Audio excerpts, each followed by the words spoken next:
Hi, this is Allison Arngrim. Yes, Little Nellie Oleson from Little House on the Prairie, and you're listening to the FSF podcast.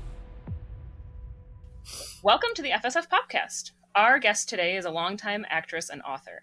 She began her acting career around the age of 12 and became the girl that America loved to hate, Nellie Oleson on Little House on the Prairie. Her book, Confessions of a Prairie Bitch, is now available, and details of the highs and lows, both professionally and personally, that she experienced as a young actor. Welcome to the show, Allison. Thank you. You know what's so crazy? I always tell people this. I started on Little House at 12. I actually started acting when I was 5. And I worked quite a bit, did a movie when I was 10, but then I wasn't working when I was 11. I didn't book. And my father actually sat me down and said, you're not booking a lot, so, you might not work again till after 18 or possibly not at all. So I was washed up at 11. So actually Little House on the Prairie was my comeback. I That was honestly... my second career. Well, thinking about it, I'm like, as an 11-year-old, 11-year-olds are so awkward. I can't imagine. Right. And you hit that awkward age. So if you're not getting work right, then you're probably getting, and that the teenage years are really hard for child stars because they'll work as a little kid. And then, you hit like 14, 15. If you're tall or you look older, they'll just get an 18-year-old. So I got really lucky. I got Little House, which went from 12 to 19. So during the entire awkward period, I was gainfully employed, but it was hilarious. I was all over at 11. Yeah. So Little House was not many people can have a comeback at 12, but 12, right? That is impressive. Blueberries in my teeth. No, I do. Okay. Oh, you're good. So, we actually like starting our show, getting to know our guest a little bit better. And, starting out acting that young, what got you into it? Well, my whole family were in show business. It's true. My mother, you actually all know who my mother is. My mother was the voice of Casper the Friendly Ghost.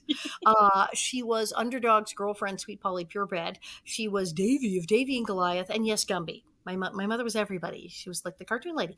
And my father, when I was a kid, he was managing Liberace and worked as a manager. But they had met in the theater. My father had been on Broadway. My mother and father both on stage, radio. So the whole family was in show business. I thought everybody was in show business till I was like 7. And so I started working as a very young child because it seemed normal. Everyone I knew was doing it. I was living in Hollywood.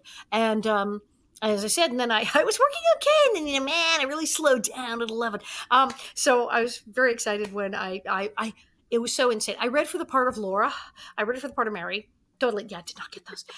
Thank God. And then I go in, I read. I didn't know. I hadn't read the books. I didn't know there was an Nellie Oleson.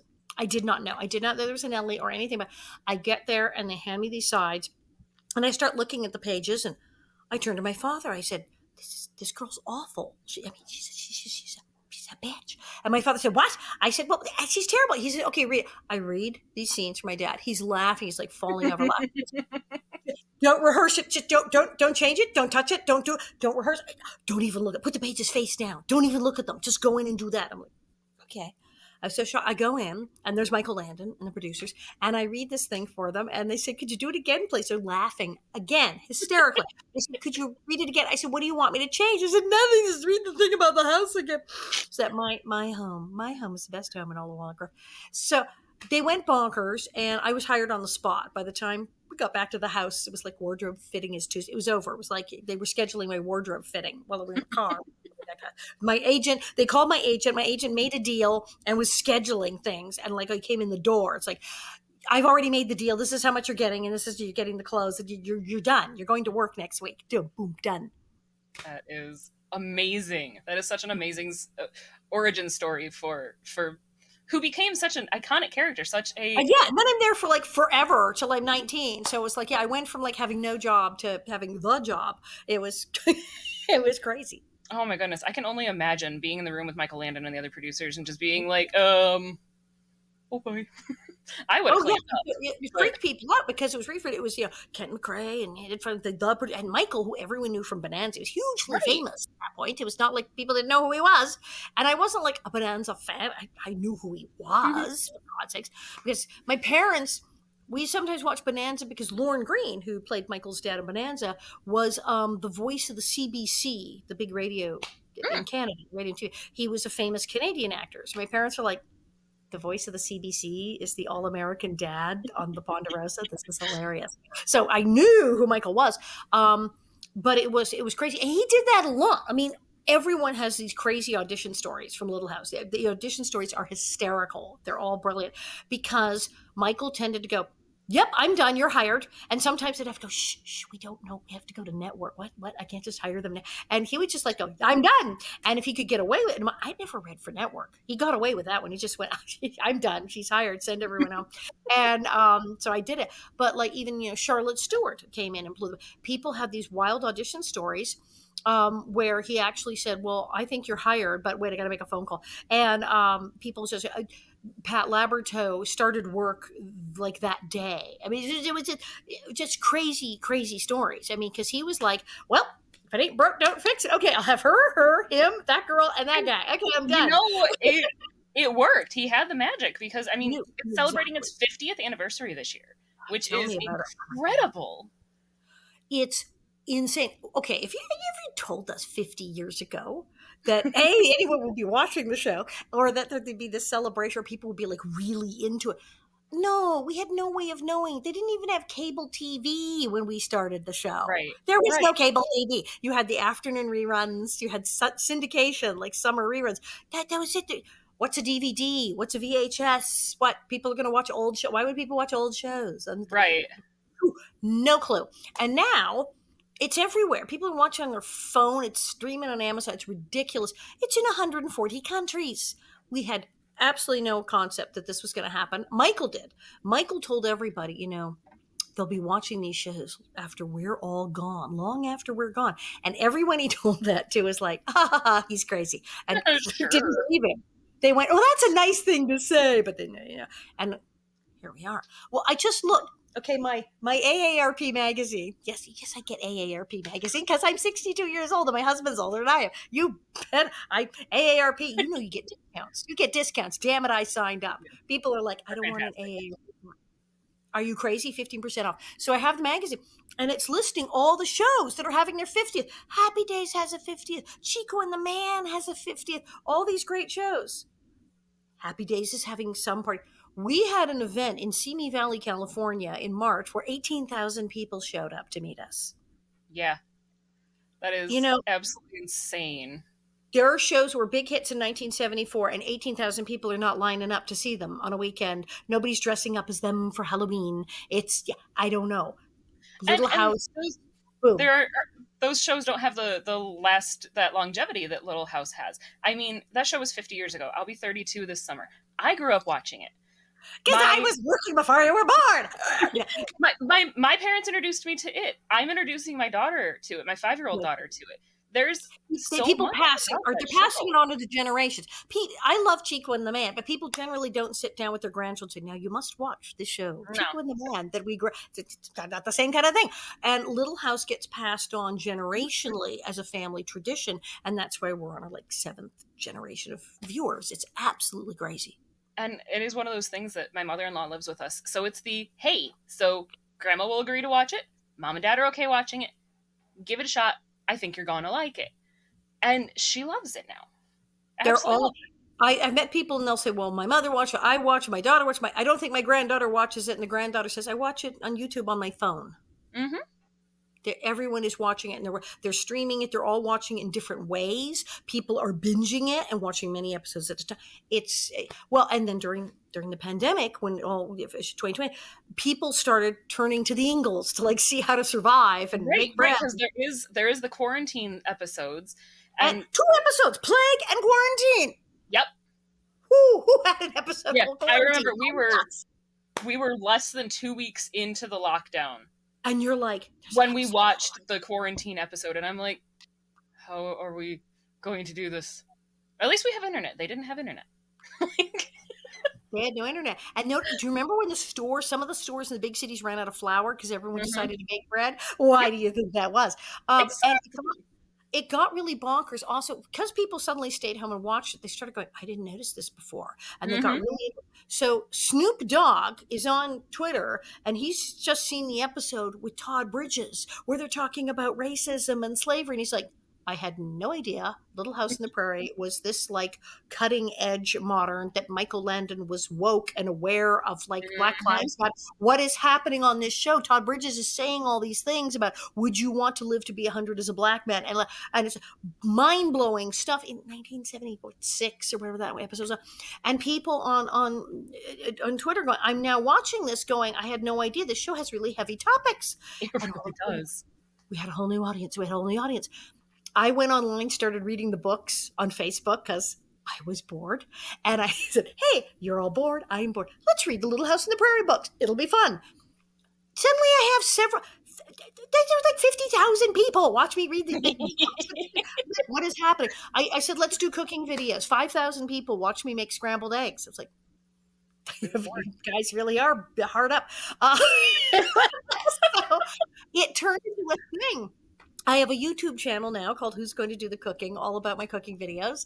I now have people, because I read every day straight for like 2 years. I just kept going over 600 times. And so now I meet people to say, I was having a really hard time during the pandemic. I couldn't get a house. I was, I had people who were sick. I lost my job. But, at least every day for a half an hour, I watched Allison read a book, and it was okay.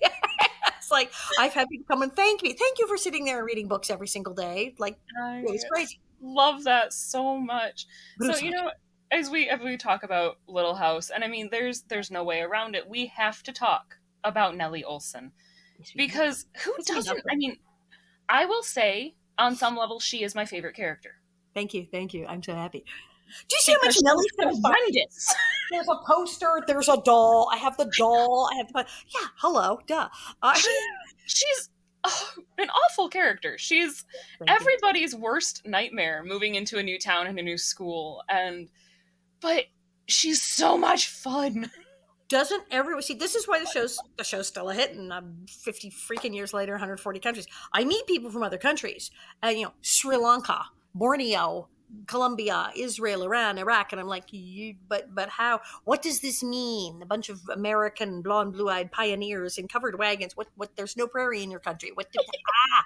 And they say, oh, everyone has a Nellie Oleson at their school. Everyone has a Mrs. Oleson at their job. Oh my gosh, yes. We all get it. They said, yeah, you guys, all these Americans in their covered wagons. They said, but we all wanted to have a pa like Pa and a mother like Caroline. We wanted that. And the teacher and Miss Bill, all this, the values and the family. And they Mm-hmm. said, look, most people aren't living like these people on TV, on these sitcoms with these giant 5-bedroom houses. How are they affording any of this? And they said, no, you got a family living in 2 rooms, essentially, with a lot of children wondering where the next meal is coming from and how they're going to make it through the next flood or famine or whatever locust. They said, honestly, you go around the world, that's how more people are living than not. That's true. So we can get into that. Oh, look, their house is smaller than ours, and they have even more kids than we do. Wow, how they're going to make it through the week, and worrying about like, will we have enough to eat, and what will we do with that terrible woman at the store? They said these are things people can identify, and somebody Mm-hmm. always dying or being born. They said we can understand this. They said your other shows are you're all talking about weird things we have no idea what people are on about, but Little House we get.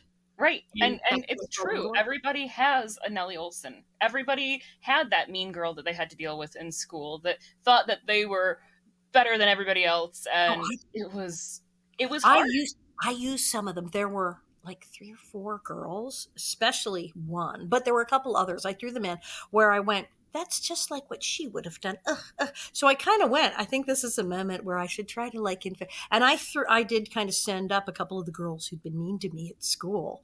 I Okay. got the opportunity to do that. And it was kind of fun because there was one girl was kind of obnoxious and other people at school were also complaining about her. And I said, if it's any consolation, I'm completely imitating her on the show. And they went, thank you. Thank you for that. At least there's that. Oh, that is fantastic. I have a friend who her daughter will be 3 this summer. Her daughter's name is Oh, Nellie, and somebody named a kid Nellie. Everybody names their kids Laura and Mary. They name their well, cat Nellie. Nobody names their kid she Nellie. named her daughter Nellie after her own grandmother, who Oh, she right. said is the sweetest woman she's ever met. Because it This used to be a daughter, big name. this daughter did not get that message. Oh, no. She is a Nellie Oleson. It's She stuck. is a terror. And I mean, I love this girl. I love this girl. She's She gonna do seems things. She's free. gonna make changes in the world. She's spirited. She's a She is. strong personality, we'll She say. is a very strong personality, and she is going to be the great CEO of a corporation at some Yeah, point yeah. in her life. I can see it now. But I mean, you've been very open throughout the years about how you got treated after your portrayal of Nellie, and even years after your Oh my God. portrayal. And Still. still, which is that's hard. That's hard to think about that people would still have trouble differentiating you People, from the character. oh But yeah, you, they're still scared of me. Some people are still scared of me. Yeah, it's a thing. well, I mean, that could be kind of fun to use to your advantage. So, I do.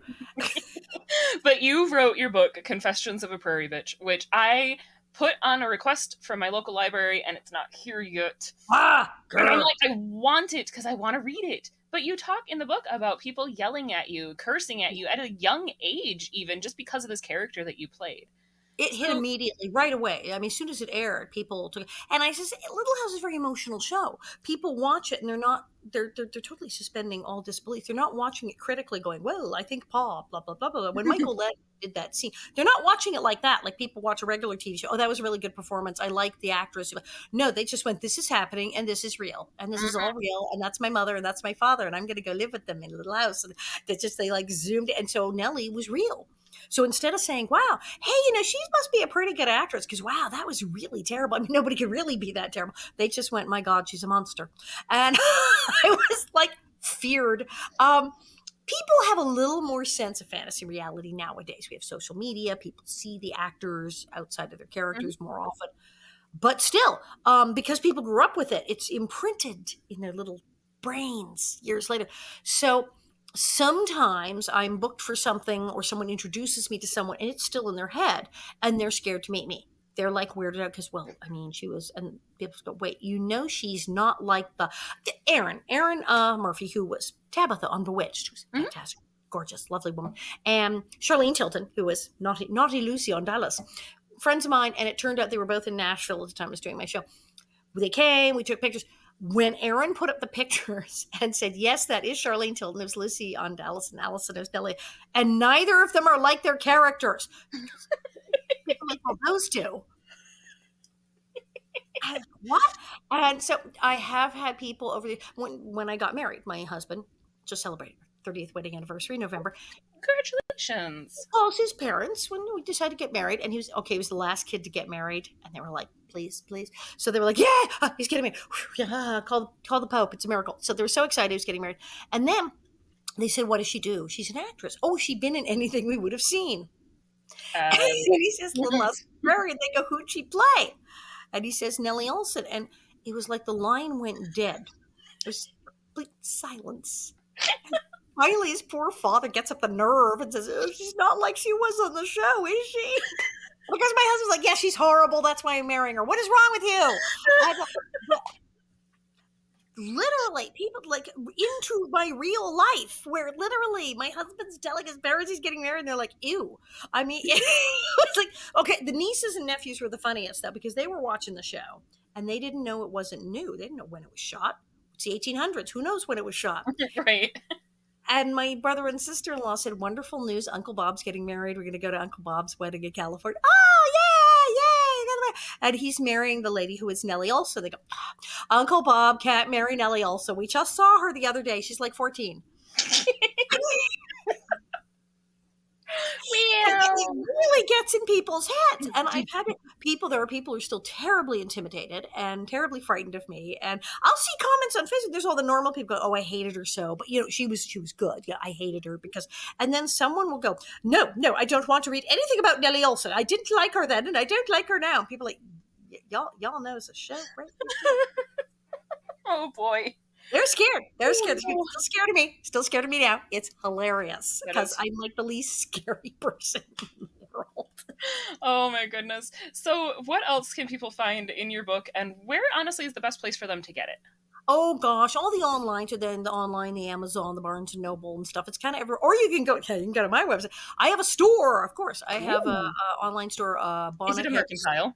But right, Bonnet Head Square. You go to bonnetheads.com is my website, and it's Bonnet Head Squares, the whole square site. And I'm selling it. Of course, you buy it from me. I'll autograph it and ship it to you. Ooh. Tell me who you want it set assigned to. But you can go on Amazon. You can get it in Kindle and get great in Kindle, and it's great in paperback. You can get the audio book. You can download. It's all over the place, so you can listen to it. And yes, I read it, and it's great. So you can totally.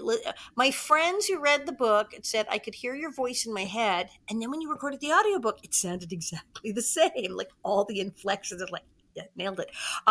So yeah, you can read it, you can Kindle it, you can listen to it. Yeah, what you can do whatever you want. It's everywhere. Yeah. Awesome. Awesome. So we had talked about the 50th anniversary and the special, Right. the We're everywhere.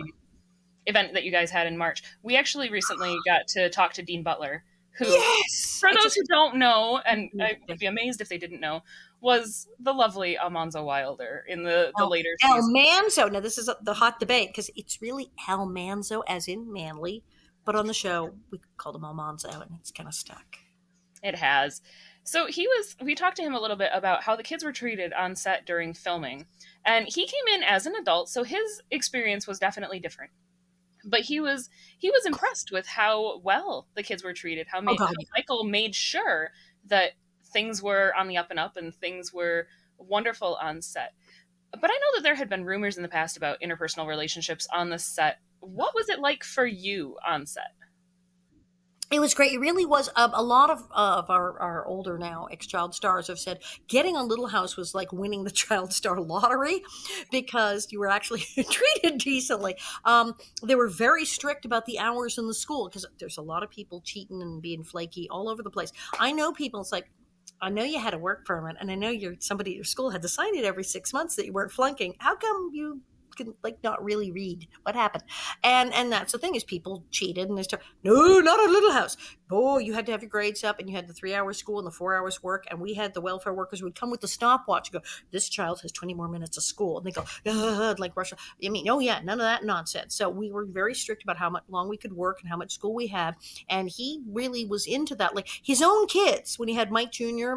and Leslie Landon, who played Etta Plum, they could be on the show. They could come to the set, but they had to maintain a certain grade point average. And then they could go to tennis camp, or they could be on Little House. Those are like the choices. But if their grades, God forbid, they didn't have the grade average, it's like, no, you're not coming down. You're not doing anything. You're going to go to summer school. So, I mean, there was a mindset coming down from the top that going to school like might be important, which Mhm. not everyone had. And he treated us very respectfully. We were treated as actors. We were doing a real grown-up actor's job. And as he said, they're not little trained animals, for God's sake. We were real actors, and he knew that, and he treated us. Now, we were held in a very high standard. You really had to show up and put up on Little House. You Mhm. couldn't like slack. You'd get in trouble. But because of that, we were treated as responsible actor people who were putting in a performance and not stupid, and expected to account for ourselves and do our job, which is probably maybe harder than being on another show. But it meant we were treated respectfully. And you'll see that people from Little House all have a quite high self-esteem compared to some of the other kids who haven't done as well, or as Yeah. I like to say, cast a Little House, no arrests, no convictions. We're very proud. Great. You don't see us on TMZ. You ever see anybody from Little House on TMZ with no No. pants? No, you have not. You have not. Because we were taught work ethic and respect, and yes sir, no sir, yes sir, yes Michael sir. Yeah, that's what you do. That's good.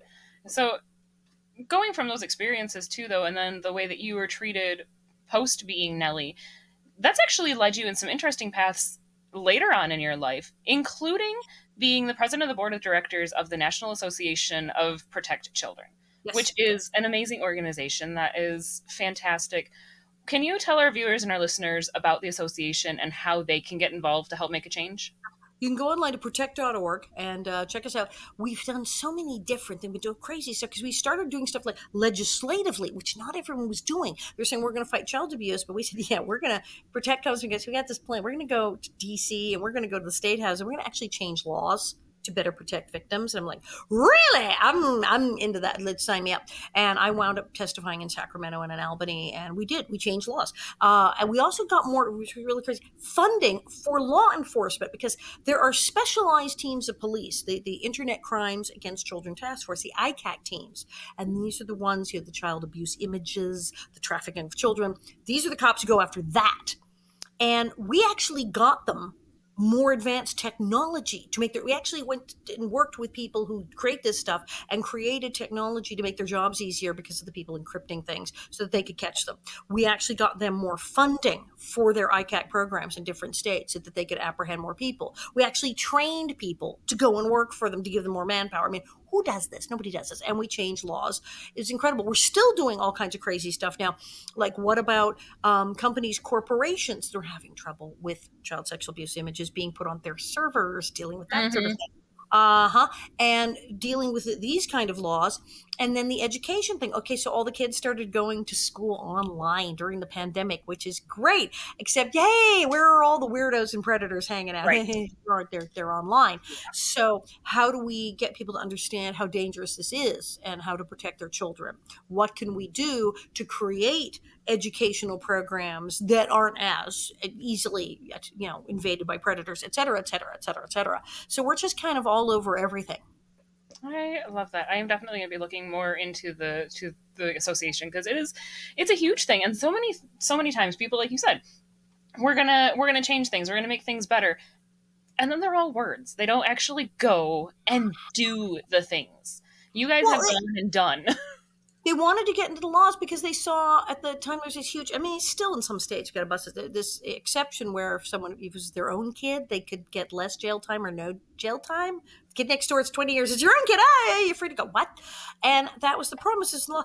And people were doing stuff. Why they started this, they saw a group of various like lawyers and prosecutors and attorney generals. Those were the kind of people who were founding this, said, we pursued the case, we investigated the case, we caught the guy, we arrested the guy, it went to trial, he was convicted, and for some reason he's out now and has like custody. The kid went home with it. What? But you said he admitted he did it and was convicted. Yes, and then they let him go. Why? Because it was the dad. Wait, what? And we said that's a bad idea, and that shouldn't happen. Maybe there should be different laws for that. So yeah, we're stuff like that. We kind of like go in the little chinks in things that aren't getting filled that other people aren't doing. We try to look for the stuff the other people aren't doing and see if we can fix that. I absolutely love that. It's very So fun. I told my family, because, like I said, big fans of Little House, and so when I told my family, "Hey, I get to talk to Nellie Oleson," oh my word, the complete excitement was just fantastic. My mom had like 9 or 10 questions that I've kind of combined into other questions. Hit me. Yes, But I have a couple of questions from my mom and from my sister-in-law that I would like to ask on their behalf. So my And mom, they weren't scared, because I once had a kindergarten teacher who came to a Little House event, and she told her class where she was going, but when she got to the part about me being there, they said, "Don't go. It's not safe. It's a trap." So hope your family wasn't worried. no, they understand that Nellie's a character and Okay, it'll be okay. But my mom wanted to know what's fueling your passion these days. Oh, so much. Because, the pandemic had quite an effect on me. I had friends get very sick. A couple people died. It was pretty bad. Couldn't live out. Everything I was doing stopped. I had just gotten all my merch and photos ready to go for a bunch of events. And then I was like, no. No. And I was sitting in the middle of a bunch of stuff, like what am I going to do? And my husband, Bob, said, "You'll think of something. You always think of something." I went, "Well, you're no help." And of course, then I did. I started reading online. I wound up doing shows online and all the stuff online, which opened up a whole new world for me. So now I'm thinking about this cooking channel and the cookbook I'm writing and all of this. And then my show, because the 50th is just called everyone to go crazy. I've been doing my stand-up tour, and my shows in LA, New York, Chicago, Louisville, they're all selling out. So that's fun. So now I'm looking at what can I do more things with the show? What more craziness can I do with that? And then now everyone, of course, has products and tie-ins and social media. So now I'm looking to vastly expand my social. I am already on, I have a website and a store, and I'm on Instagram, but I'm looking to expand the whole social media thing, because that's just everybody does nowadays. There's so much to do. I mean, I'm just absolutely swamped getting this all. I just got back Tuesday night. Um, but to be a 62-year-old ex-child star in this world, a woman in Hollywood is 62, and be this busy and doing this much stuff and this much new stuff and having to come up with what's the next thing I'm doing is Mhm. absolutely astounding. That's not normally how it goes, and I'm really glad that that's how it's going for me. I have to say, though, the irony of you having a cooking show and a cookbook Exactly. is so beautiful. That's why I'm doing it. Because okay, Nellie Oh, couldn't cook. It's very sad. Nellie couldn't cook. I can cook. I've been cooking she since got a I was a restaurant. kid. Yeah, she had a restaurant. She couldn't cook. Percival teach her to cook. I can cook. I've been making home meals since I was like 8, 9 years old. I used to bake all the cakes for birthdays since I was 10. I cook. I love to cook. I make great things. I've been published in a couple of cookbooks. I've had my recipes. So it's like, of course, but it was always very funny. This was a running joke because as an adult, people would come to dinner and go, are we ordering in? In the show and go, she's cooking. Yes, and my friends go, oh, for God's sake, she can cook. So then I thought, perfect. So my YouTube channel is called Who's Going to Do the Cooking with Allison Arngrim. And that was the thing. I started doing these cooking things online and everyone tuned in. And I said, my whole thing is, you think you can't cook. Maybe Percival can't come to your house and teach you, but it's actually easier than you think. Here are simple things that like even Nellie could make, really. I love that so much. So then, my sister in law, Cecilia, wanted to know what your favorite Nellie villain moment is and how you think the rest of Nellie's life went after she and Percival moved to New York. Oh, excellent. Well, gosh, there's so many. Obviously, the pretending to be paralyzed thing was really good and good. That was just like, what the heck? There's some real. The Cheaters episode is one of my favorites when I'm trying to get Andy Garvey to steal the test answers and Hmm. cheat on everything. Because when I tell him he's asking me why do you know why I get such good grades, and I just I cheat. And she's so matter of fact. And when he says, I thought you studied, I go, who can remember all of these things? It clutters the mind. I remember I died of laughter when I read it. It clutters the mind. I thought it was the funniest thing in the world. Um, then there's the episode, The Music Box, where I pick on the stuttering girl, and I call that the episode where I hate me because that was yeah, picking on stutterers. I That's I had to go to speech class when I was a kid. That the lisp thing was a little kid. My friends were all the stutterers and the stammerers. What am I going to do? I'm going to seriously pick on a stuttering girl. Get out of here. So I remember going, ooh, it's a bit much, but I did it. I did it anyway. Nellie and Percival were running the store. They went there because his dad died, so he had to run the store with his mom. And actually, Pam Marie Lance, the beautiful Sarah Carter from the show, Sarah Carter in that episode where I come back says to Nellie, oh, I should do an article about your whole life in New York with the store. I'll interview you later. We go, yes. And then it's like never mentioned or addressed mhm. again. She said, what if we do that? What if we do that for like the 50th? I do like a little newspaper article and I interview you and we pretend I went, do it. So we did it. So yes, I believe Nellie and Percival are very successfully running his father's store. Percival, being Percival, is introducing all sorts of modern methods of accounting and marketing and rearranging everything. And his mother's not too sure about it. Some of their elderly customers, because many of them are Orthodox Jewish older men like his dad, are very set in their ways and not sure about all this newfangled stuff. But he's managing to keep all their traditional products on the shelves for his older customers, but he's rearranging things and bringing in lots of new products that all these young people in New York are buying and trying to modernize all of their accounting methods to keep up with things, which is a great relief for his mother because the store is totally making money. And Nellie's talking about, this new subway they're building in New York. They just started one, saying these trains are going to take everyone everywhere underground. It's going to be amazing. And then, of course, Benny and Jenny, they're in school now, and it's a little difficult because remember they decided that Benjamin would be Jewish Oh, and Jenny would be Christian. So they're sending them to public school and letting them work it out. As they're not going to send them to religious schools because it would separate them. So I love that so much. all of this over coffee and went, yeah, that's probably what's happening. I absolutely love that so much. So, talking about Percival, that actually leads right into my last question. And your dear friend and co star, Steve Tracy, who passed away due to complications from AIDS at the young age of 34, which is Really? I mean, how old are you again? heartbreaking. How old are you? You said you're like 30 I'll be something. 32 this summer. Right. So how young is that? That's Yeah. crazy. It's so heartbreaking. But since then, you've fought on behalf of those living with complications of HIV and AIDS. So, can you talk a little more with me about, again, how you got into this, how people can continue to help fight AIDS in 2024. He went public with his diagnosis in '86. People didn't do that. It was a huge deal. So people are calling me like, oh, do you know? And you're asking Nellie Oleson medical questions. I'm like, guys, call a doctor about that? Maybe, I don't know. Right. And it was so crazy because people were desperate. They were desperate. It was 1986. They thought they were going to get it off a doorknob. We didn't know.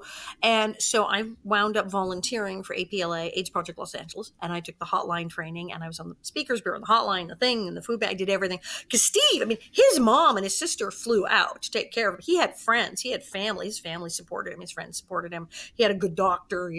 But other people didn't. They didn't have a good doctor. They didn't have a mom who cared about them and came out. They had nothing going. So AIDS Project Los Angeles and LA, Gay Men's Health Crisis New York, they take care of these people.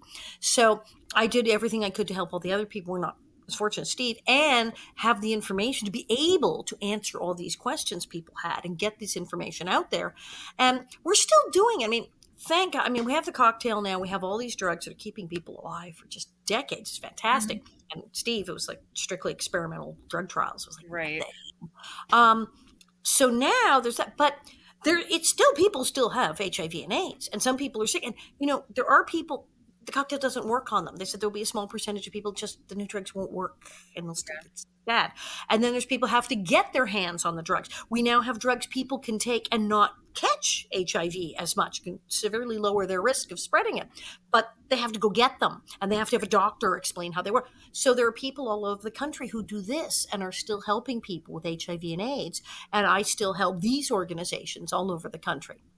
Oh, that's amazing. That's absolutely amazing. And it is so hard looking back at the AIDS crisis, especially in the 80s and the early 90s. And it was terrifying to people. They had... You caught it, you just kind of died. They used to give people 9 months to live. Yeah. And there was so little known about it since it was such a new illness. And it was we don't know what to do with this. So we don't know how to help. It's just yeah. Steve was so right. Steve was on an there was not even AZT when he got sick. This is how bad. He was on an experimental drug, and he was doing these injections. And I remember at the time saying, "Ooh, is this hurt?" He goes, "Oh, it hurt. It's terrible." Some people dropped out of the trial because it hurt too much. And I'm like, that doesn't bother you? He said, no. He was very tough. He's like, no, it doesn't bother me. And I said, is it going to work? And he said, oh, no. I said, I'm sorry. And he said, oh, it's too late for me. I said, I beg your pardon. He said, it's too late for me. I'm doing this drug trial to let them experiment on me so that they can save someone else after I'm gone. Because that's what Steve Tracy Percival was like. Yeah. Oh, that's so hard. Oh my goodness. I'm going to cry about that one. Wow. That's the kind of man. When you see Percival, when you see the character Percival, you get that. You see, he was like, I'm going to do the right thing. This is what's right, and this is what's wrong, and this is what. That was the kind of guy he was. That's amazing. So, Allison, we've come to our last question, and typically we do a silly question because, especially on a night like this, well, that was a little bit of a heavy topic. We typically ask people what their favorite dinosaur is. I feel like I want to switch it up tonight for you. Ringlets, yes or no? Oh, ringlets, no. Also no. And I don't know, Tyrannosaurus. God, I would rather be in a room with a velociraptor than deal with the freaking ringlet. Those things. So they made a wig, thank God, because my hair would not stay curled. So they brought in Ziggy Geike, the wig maker to the stars. Mm-hmm. It's all very complicated. But they made that wig, so my hair stayed perfect. Going down hills in wheelchairs, everything. But It was the most uncomfortable thing. There's a metal comb in here because it's got to stay on, right? So there's a big metal comb that jams in here. So you're eternally surprised. And then 8 million hairpins, and it just hurts all day. And I guess I said, why were you so mean? Because my head hurt. It hurt so bad. It was awful. So yeah, the ringlets, and then you can do them. I slept in curlers and had them done by hand. What a pain. You got to sleep in curlers with the rags, and it takes a lot of hairspray. You've got curly hair. I do. I have naturally curly hair. You could do ringlets like that. Basically, you just separate out and comb it into the shape. Look at the ringlets. So it was excruciating of ringlets. Notice it's not my hair. I'm like, la, la, la, la, la, la, la. I hate ringlets. No, I will never. If I grow my hair out, I'd never do that again. I do wear a fake wig effect sometimes in my stand-up show, like, boo-ha-ha, I'm in the wig. But no, ringlets are terrible. My favorite dinosaur, I'm not sure. When I was a kid, I always liked the big ones. They called it the Brontosaurus, and they say that's not its name anymore. It's not a Brontosaurus. Brachiosaurus now. It's a Brachiosaurus. That's right. And it's hard not to love Tyrannosaurus Rex because the little arms. And rawr, rawr, but he has these little tiny arms. He can't grab you. How can he eat you? You can outrun him. He's tiny arms. Yeah, exactly. You can't. Yeah, what's he going to do to you? So, Oh my goodness. Allison, I have enjoyed talking to you so much tonight. Thank you. Where can our viewers and our listeners go to find out more about you and your work? Come to my website, bonnetheads.com, and there's going to be like new website, new social media. But I'm at Arngrim on Instagram. I'm Allison Arngrim on Facebook with a blue check. Oh, God. We have Little House Imposters now. Nobody wanted to be us, but now it's the 50th anniversary. Everyone wants to be us. There's like fake Dean, fake Linwood, fake me. So I have a blue check. If it's not a blue check, it ain't me. So there's a real Allison Arngrim on Facebook. There's bonnetheads.com. I'm on everything. You can look me up. There's a store. And if you send an email to Loose Gravel Prod for productions, Loose Gravel Prod at AOL, you can get the Nellie newsletter and know everything. Ooh. I love that. Well, we are definitely going to link your socials, your website, all of that, so that everybody can find you. We're going to link your book too, as well. Please, thank you. Because people need to enjoy the real you, not the Nellie Oleson, the real you, because you are so much amazing. That's why I have to have the newsletter. I got a movie coming out. I got 2 podcasts. I got the podcast with Dean. I got the Allison Arngrim show. I got a movie, Buster Brooks, coming out this year. I'm swamped. You have to get my newsletter. I read my newsletter to know where I am. I think I need a newsletter too. Yeah, my Google Calendar is insane. It's color coded because I would never remember where I'm going. Calendar is with the solid mass. It's just black. Yep. Oh goodness. Well, we will definitely link all of those in the description. And I want to remind our viewers that subscribing is the most important thing you can do to get more amazing guests like Allison here. This has been fantastic. This is like a dream come true for me. And the funny moments that you guys can listen to. So please subscribe. It helps more than you know. And be sure to check out Allison's work, her YouTube channel, her podcasts. You're just everywhere. Just absolutely everywhere. I love it. So Allison, thank you so much again for being on the show with me tonight. Thank you. All right. Well, everyone, that is our show. So goodbye. Copyright 2024 FSF Podcast. Reference to any specific product or entity mentioned on this podcast does not constitute an endorsement or recommendation by FSF Podcast. The views expressed by guests are their own, and their appearance on the program does not imply an endorsement of them or any entity they represent. If you have any questions about this disclaimer, please contact us via email at info@fsfpodcast.com.